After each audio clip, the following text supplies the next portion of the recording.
Let's go live now to our correspondent, Emily Rose, who is in one of these hotspots, these designated hotspots here in Israel, Bnei Brak, which is an ultra-Orthodox community just outside Tel Aviv. Emily, thanks for joining me.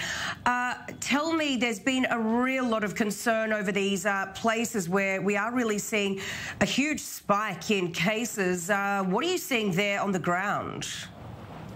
Well, Sarah, one of the controversial topics here in an ultra-Orthodox neighborhood, like the neighborhood of Bnei Brak, is that there are religious schools, yeshivot, as they're referred to in Hebrew, and they've seemed to be an epicenter or hotspot for the viruses. In fact, even this week, some 200 cases were found at just one yeshiva, one religious school here in the neighborhood of Bnei Brak. So earlier today, I spoke with an advisor to the mayor of Bnei Brak to ask him about the closure of yeshivas or about keeping them open, how the authorities are trying to keep them safe and open. So take a little listen to what he told me in that interview.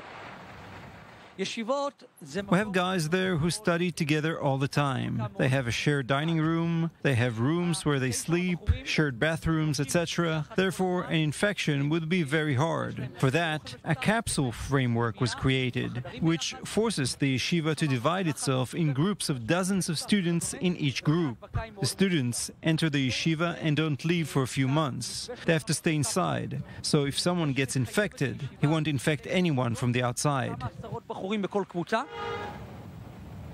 So, Sarah, as you can see, remember in the last wave, in the first wave in Israel, this was a hotspot, an epicenter for the virus.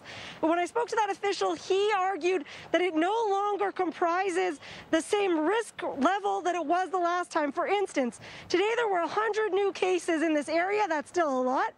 But it only comprises 7% of the national average. Now, last time around, it was 25%. So officials here say that they're doing a lot better than they were the last time around.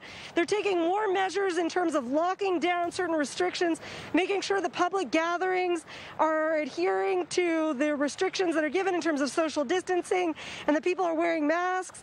He also said that there's a responsible person, an individual in every single building in these apartments behind me who's monitoring the COVID situation to make sure that authorities are keeping track of those cases.